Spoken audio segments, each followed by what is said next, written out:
Hello guys, तो कैसे हैं आप सब लोग। आई होप सब लोग बहुत अच्छे होंगे। मैं आपका भाई अर्शुल चोपड़ा एंड मैं आज आपके लिए एक न्यू वीडियो लेकर आया हूं, जिसके अंदर मैं डिस्कस करने वाला हूं कि कैसे आप 80+ मार्क्स स्कोर कर सकते हैं अपने लॉ एंड बिजनेस कम्युनिकेशन वाले पेपर के अंदर।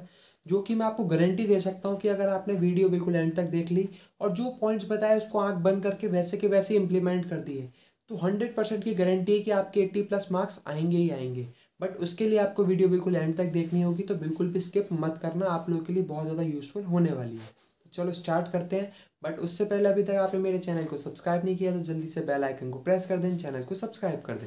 एंड सेकंड, अभी तक आपने मेरे टेलीग्राम ग्रुप को भी ज्वाइन नहीं किया तो मैंने उसका लिंक भी डिस्क्रिप्शन में दे रखा है, जल्दी से आप उसे भी ज्वाइन कर लें, बिकॉज उसके अंदर मैं आपके छोटे मोटे doubts hand to hand clear कर देता हूँ। तो चलिए स्टार्ट करते हैं। तो देखो, बात करता हूँ सबसे पहले लॉ एंड बिजनेस कम्युनिकेशन की। तो दोनों में ही आप देखो, जो लॉ है आपकी 80 मार्क्स की है और जो बिजनेस कम्युनिकेशन है वो आपकी 20 मार्क्स की है। तो अब मैं बताता हूँ कि इसमें कैसी स्ट्रेटेजी रखनी है जिससे आप इजीली 80+ मार्क्स स्कोर कर लो। तो देखो, सबसे पहली चीज़ तो ये है कि आपको सबसे पहले अभी बिजनेस कम्युनिकेशन नहीं उठानी, सबसे पहले आपको उठानी है लॉ। अब बात आती है कि लॉ में भी कौन से चैप्टर्स पहले उठाने हैं। तो देखो, लॉ में सबसे पहले वो बेसिस ऑफ लॉ है कि लॉ कहाँ से आया है, कैसे बनता है, वो सब चीज़ें, ठीक है, वो तो करनी ही करनी है, क्योंकि वो बेस नहीं आएगा तो ऊपर कैसे बढ़ोगे। तो पहले आप वो कर लोगे, उसके बाद आप उठाओगे इंडियन कॉन्ट्रैक्ट एक्ट। अब मैं बताऊं इंडियन कॉन्ट्रैक्ट एक्ट क्यों, बिकॉज एक देखा जाए लॉ के अंदर, तो लॉ के अंदर इंडियन कॉन्ट्रैक्ट एक्ट ही है जो बहुत बड़ा है। अगर आपने उसे फटाफट खत्म कर लिया तो आपकी लॉ फटाफट खत्म हो जाएगी। तो सबसे पहले अगर पहाड़ को पकड़ोगे तो छोटी छोटी चीज़ें तो अपने आप होती जाएंगी। तो सबसे पहले आपने इंडियन कॉन्ट्रैक्ट एक्ट को पढ़ना है, ठीक है। सबसे पहले इंडियन कॉन्ट्रैक्ट एक्ट को खत्म कर देना है। उसके बाद जब वो खत्म हो जाए उसके बाद उठाना है सेल्स ऑफ गुड्स एक्ट। अब देखो, सेल्स ऑफ गुड्स एक्ट बहुत छोटा है as comparison to Indian contract act, वो सबसे बड़ा है। बाकी सारे जो भी जितने एक्ट होंगे सब चीज़ें बहुत छोटी छोटी हैं। तो उसके बाद आपको सेल्स ऑफ गुड्स एक्ट उठाना है, ठीक है। अब इतना करने के बाद अब आपको नेगोशिएबल इंस्ट्रूमेंट एक्ट अभी नहीं उठाना है।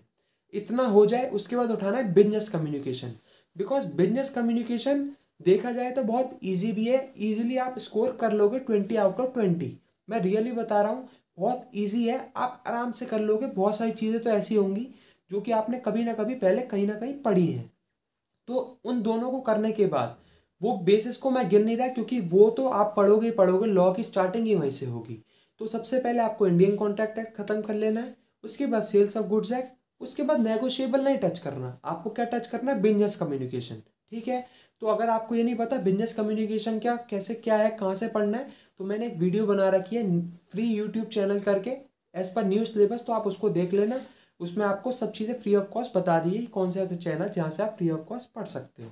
तो अगर आपको नहीं पता तो आप वो देख लेना, ठीक है। तो इतना करने के बाद आपने उठाना है नेगोशिएबल इंस्ट्रूमेंट एक्ट। बिकॉज अब मैंने नेगोशिएबल क्यों रुकवाया था उसका रीज़न देता हूँ। देखो, नेगोशिएबल इंस्ट्रूमेंट एक्ट है मात्र 10 नंबर का, बट बिजनेस कम्युनिकेशन थी 20 नंबर की। तो देखो, तुम अब तक देखो तुम्हारा 90 मार्क्स तो पहले ही स्कोर हो चुका, अगर मैं नेगोशिएबल को ना काउंट करूँ तो जब 90 मार्क्स जेब के अंदर होते हैं ना, तो एक मोटिवेशन यहाँ की जगह यहाँ पे होता है। तो सबसे पहले 90 मार्क्स जेब के अंदर आ गए, उसके बाद नेगोशिएबल को कर लोगे, ठीक है। तो इस तरीके तुम्हें सारे चैप्टर्स पढ़ने हैं। अब मैं कुछ एक्स्ट्रा पॉइंट्स बता रहा हूँ जो कि बहुत ज़्यादा यूजफुल है, पढ़ने के साथ साथ उनको भी अप्लाई करना है। तो देखो, सेकंड पॉइंट की बात करता हूँ, वो है डीप अंडरस्टैंडिंग। अब देखो, यहाँ पर इस पॉइंट के अंदर बहुत सारे बच्चे गलती करते हैं, वो किसकी तरफ जाते हैं, रटने की तरफ बजाय समझने में। अब तुम्हें ये सख्त ध्यान रखना है, अगर लॉ में तुम्हें अच्छे मार्क्स चाहिए तो तुम्हें चीज़ों को समझना होगा बजाय रटने के। मतलब तुम्हारा फोकस होना चाहिए उसको इंटरेस्टिंग वे में समझने में, बस बजाय रटने के। बिकॉज रटोगे तो बस वो जितने बुक में क्वेश्चन होंगे ना, सिर्फ उतने ही कर पाओगे, कुछ एक्स्ट्रा क्वेश्चन कहीं से आ गया तो वहां तुम घूम जाओगे। तो तुम्हें सबसे पहली चीज इसमें क्या रखनी है, डीप अंडरस्टैंडिंग, मतलब चीजों को समझना है, रटना नहीं है। बिकॉज अक्सर बच्चे ही करते हैं, जैसे कोई भी चैप्टर पढ़ा उसको रटते हैं, ऐसा होगा तो ऐसा होगा, ऐसा होगा तो ऐसा होगा। ऐसा नहीं करना, आपको बस चीजें समझनी है एक एज अ इंटरेस्टिंग फैक्ट तौर पे, ठीक है। तो बस चीजें समझनी है, डीप अंडरस्टैंडिंग करनी है। अभी डीप अंडरस्टैंडिंग से पता होता क्या है, कि जब आदमी डीप अंडरस्टैंडिंग करता तो होता ये है कि कोई सा भी क्वेश्चन आ जाए, मैं तो कहता हूँ ऐसा जरूरी तो है ना कि बुक में जो क्वेश्चन है वही आए, क्या पता वो अंदरूनी क्वेश्चन बना दे, जो आपने अंदरूनी चीजें पढ़ी हैं उनसे क्वेश्चन बना दे।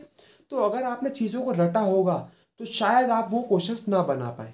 बट अगर आपने चीजों को बिल्कुल डीप में जाके समझा होगा तो कैसा भी क्वेश्चन आ जाए आपको कभी टेंशन होने नहीं वाली, बिकॉज आपके दिमाग को पता है तूने तो सब चीज़ें डीप अंडरस्टैंडिंग के साथ पढ़ी हैं। तो अगर ये क्वेश्चन के अलावा कुछ और भी आ जाएगा तू आराम से कर लेगा। तो ये सबसे बड़ा बेनिफिट है। ठीक है, अब बात करता हूँ थर्ड पॉइंट की, जो कि सबसे ज़्यादा कन्फ्यूजन क्रिएट करता है लोगों के दिमाग में। अब वो क्या है कि भैया कहाँ से प्रैक्टिस करनी है, कहाँ से पढ़ना है। अब देखो, पढ़ना आप कहीं से भी किसी से भी पढ़ना, बट प्रैक्टिस जो होनी चाहिए वो सिर्फ और सिर्फ इंस्टीट्यूट के स्टडी मटेरियल से होनी चाहिए। मतलब इस पॉइंट पे पता है बच्चे बहुत सारी गलतियां करते हैं। वो क्या कि जो इंस्टीट्यूट आपके घर पे वो मटेरियल भिजवाता है ना, मैं आपको बता दूं, ये मेरे वर्ड्स आज आप नोट करके रख लो, उसकी बहुत इंपॉर्टेंस है। और जिस दिन आप अपना पेपर दोगे आप ये खुद एनालाइज करोगे कि सारा पेपर तो भाई उसी में से था। और अक्सर बच्चे यही गलती करते हैं कि उस इंस्टीट्यूट के मटेरियल ने जो क्वेश्चंस हैं उसको नहीं करते, वो इधर उधर भागते हैं, इस मटेरियल का कर लो, उस मटेरियल का कर लो, बट अल्टीमेटली जो सबसे ज़्यादा इंपॉर्टेंट है वो वही नहीं करते। तो आपको ये गलती बिल्कुल भी नहीं करनी। आपको अपना टोटल फोकस किसके ऊपर रखना है, इंस्टीट्यूट के स्टडी मटेरियल के ऊपर। सबसे पहले उसको करना है और उसकी ज़्यादा से ज़्यादा प्रैक्टिस करनी है। अब उसकी प्रैक्टिस कैसे करनी है वो सुनो। देखो, कभी भी आपको प्रैक्टिस करते टाइम बुक में टिक नहीं करने, बिकॉज बुक में जब हम टिक कर लेते हैं ना तो बहुत सारी प्रॉब्लम्स हो जाती हैं। कैसे प्रॉब्लम? जैसे सपोज आपने एक बार टिक कर लिए बुक में ऑप्शंस, बट जब नेक्स्ट टाइम पढ़ोगे ना तो वो ऑप्शन दिखेंगे तो वो इंटरेस्ट नहीं आएगा, वो एक आग नहीं आएगी कि यार, क्योंकि आपको आंसर तो दिख रहे हैं ना, आंसर सारे दिख रहे हैं, तो फिर वो मज़ा नहीं आएगा वो करने का जो पहली बारी आया था। तो आपके लिए ज़्यादा बेटर यही है कि आप पहली बारी में बुक में टिक ना करें। आप बुक में उस दिन टिक करना जिस दिन आपका एग्जाम नज़दीक हो, मतलब उसके नज़दीक से जब आप पहले क्वेश्चन करो, जब उससे पहले आपको टिक करने की कोई ज़रूरत नहीं है। आप अपने कॉपी में सॉल्व करो, जिससे हर बार जब भी आप प्रैक्टिस करो तो आपको न्यू लगे, आपके अंदर एक पावर हो कि हाँ यार क्वेश्चन करूँ, आपको आंसर्स ना दिखें। बिकॉज आंसर दिखते हैं ना तो आधा जोश तो यहाँ का यहीं आ जाता है। तो ये गलती आपको नहीं करनी। ठीक है, फोर्थ पॉइंट है आपको शॉर्ट नोट्स बनाने हैं। अब देखो, शॉर्ट नोट्स मैं क्यों बता रहा हूँ, इसकी बहुत इंपॉर्टेंस है। देखो, पढ़ोगे साथ में नोट्स बनाता है, वो हर पर्सन बनाता है, मैं उसकी बात नहीं कर रहा जो लॉन्ग फॉर्मेट में नोट्स होते हैं जिसमें आपके डीप में आपने सारी चीज़ें समझी होती हैं, लिखी होती हैं, वो नहीं। मैं उन नोट्स की बात कर रहा हूँ जो कि शॉर्ट फॉर्मेट में है। जैसे फॉर एग्जांपल आपका एक चैप्टर 20 पेज का है बुक में, तो आपने वो 20 पेज को उस शॉर्ट नोट्स के अंदर आपने कोशिश करना है 2 से 3 पेज के अंदर आ जाए। अब इसकी पता बहुत इंपॉर्टेंस है। इसकी इंपॉर्टेंस आदमी को दिखती है कब, जब वो पेपर के पास होता है। बिकॉज पेपर के पास आपके पास इतना टाइम नहीं होगा कि जो आपने डिटेल में नोट्स बनाए हैं ना, जो प्रॉपर डिटेल में 10-15 पेज के नोट्स बनाए हैं, आप उनको पढ़ो। और अगर आप उनको पढ़ने जाते हो तो आपका पूरा रिवीजन हो ही नहीं पाएगा, आप कुछ चैप्टर्स आपको छोड़ के जाने पड़ेंगे पेपर में। तो ज़्यादा बेटर यही है कि आप शॉर्ट में नोट्स बनाओ। बिकॉज इसका पहला बेनिफिट तो यही है कि आप क्विक रिवीजन कर पाओगे। दूसरा, मैंने भी अपने टाइम में गलती करी थी कि मैं लॉन्ग फॉर्मेट में नोट्स बनाता था, इस शॉर्ट फॉर्मेट में नहीं बनाता था। तो इससे होता क्या था, जब भी पढ़ने बैठ रहा हूँ बहुत बहुत टाइम चला जा रहा है, पूरा दिन रिवीजन में ही चला जा रहा है। तो तुम ये गलती बिल्कुल मत करना। तुम अपने बनाना शॉर्ट शॉर्ट नोट्स, कि जो चीज़ बड़े इतने बड़ी चीज़ में है वो तुम इतने में करके उसमें लिख दो शॉर्ट शॉर्ट, बिल्कुल पॉइंट टू पॉइंट। और अगर तुम्हें नहीं पता कि पॉइंट टू पॉइंट नोट्स कैसे बनाते हैं तो मैंने उसकी भी वीडियो बना रखी है, आप सर्च करना, आपको डेफिनेटली मिल जाएगी। तो अगर नहीं पता तो उसको आप देख लेना, आपकी बहुत हेल्प होने वाली है उससे। तो आपको ज़्यादा से ज़्यादा कोशिश करनी है शॉर्ट फॉर्मेट में नोट्स बनाना है, सिर्फ पॉइंट टू पॉइंट बातें लिखनी है, जिससे एग्जाम के पास जब भी आप रिवीजन करो या किसी भी टाइम रिवीजन करो तो आपका कम से कम टाइम में आपको उतनी नॉलेज मिल पाए जितनी आपको चाहिए, जो कि आपके लिए नेसेसरी है। ठीक है, तो इस चीज़ का भी ध्यान रखना। अब बात करता हूँ आखिरी पॉइंट जो कि सबसे ज़्यादा इंपॉर्टेंट है, वो है रिवीजन।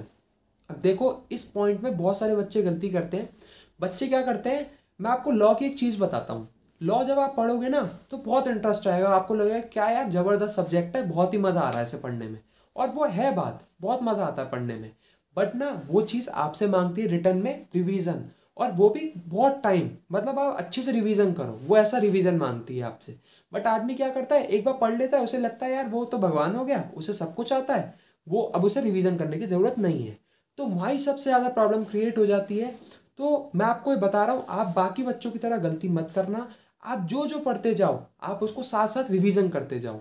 ठीक है, अब रिवीजन कहाँ से करना है, वही शॉर्ट नोट्स, जिससे आपका कम टाइम लगे और आप कम टाइम में अच्छे से अपने टाइम को यूटिलाइज करके सारी चीज़ें रिवाइज भी कर पाओ।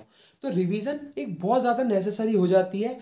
आप जितना भी पढ़ो, मैं तो ये बोल रहा हूँ जितना भी पढ़ो उसको डेली बेसिस पे रिवीजन करते चलो। अब वो कैसे रिवीजन मैं आपको शॉर्ट में बताता हूँ। जैसे मैंने सपोज आज पहला चैप्टर पढ़ा, ठीक है, आज पहले चैप्टर के 2 पेज पढ़े, तो वो 2 पेज जब खत्म हो जाएंगे तो at the end of the day मैं उन 2 पेजेस को रिवीजन करके सोऊंगा। ठीक है, अब अगले दिन गया, अगले दिन मैंने 2 पेजेस और पढ़े। तो मैं पहले जब वो 2 पेजेस पढ़ लूंगा, उसके बाद रिवीजन जब करने बैठूंगा तो पहले मैं पिछले दिन के रिवीजन करूंगा वो 2 पेज, उसके बाद उस दिन के करूंगा। तो ऐसे करते करते पता क्या होगा, वो तुम्हारा पिछला जो रिवीजन है ना वो तुम्हारा बहुत टाइम्स हो जाएगा। तो जब वो बहुत टाइम्स हो जाएगा तुम्हारे अंदर एक एनर्जी होगी, तुम चीज़ें भूलोगे नहीं। बिकॉज लॉ एक ऐसी चीज़ है, तुम जितनी जल्दी ग्रास्प करोगे उतनी जल्दी भूल भी जाओगे अगर रिवीजन नहीं करोगे। तो रिवीजन में भी तुम्हें सख्त ध्यान रखना है। तो आप ये सारे पॉइंट्स फॉलो करो, मैं आपको लिख के गारंटी दे सकता हूँ कि अगर आपने इन सारे पॉइंट्स को फॉलो कर लिया तो आपके 80+ मार्क्स कहीं नहीं गए, आप इजीली स्कोर कर लोगे। तो आई होप आपके लिए वीडियो बहुत ज़्यादा यूजफुल रही होगी। तो अगर आपके लिए वीडियो यूजफुल रही है तो जल्दी से वीडियो को लाइक कर दें, कमेंट कर दें, शेयर कर दें एंड चैनल को सब्सक्राइब कर दें। Thank you so much.